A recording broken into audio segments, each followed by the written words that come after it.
projet composé de nombreuses activités.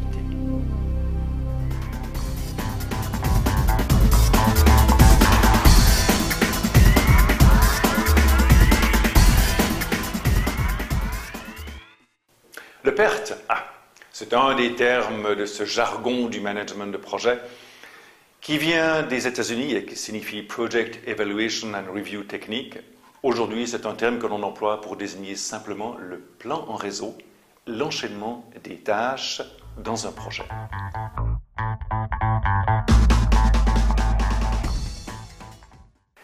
Alors en fait, le PERT, qui est donc une représentation graphique du projet, représentation des activités et de leur enchaînement, permet d'abord de voir quelle activité doit être finie avant que telle autre puisse commencer, et permet également, et c'est ça le plus important, de calculer la durée d'un projet composé de nombreuses activités.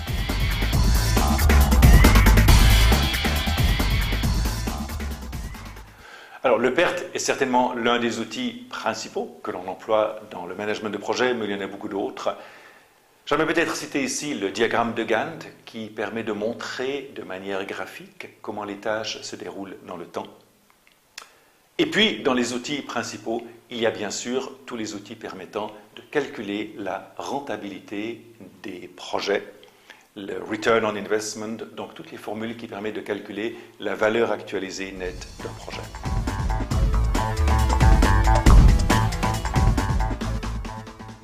Alors les grands bénéfices, c'est bien simplement d'abord une transparence qui permet à chacun de voir cette chose compliquée qu'est un projet. On peut la voir graphiquement. On peut voir les tenants, les aboutissants. On peut identifier les points critiques, les problèmes. Et le fait de pouvoir partager ce savoir sur le projet est à mon avis le bénéfice principal. Bénéfice secondaire, c'est qu'on évite beaucoup d'erreurs et que par conséquent, les projets se finissent à temps.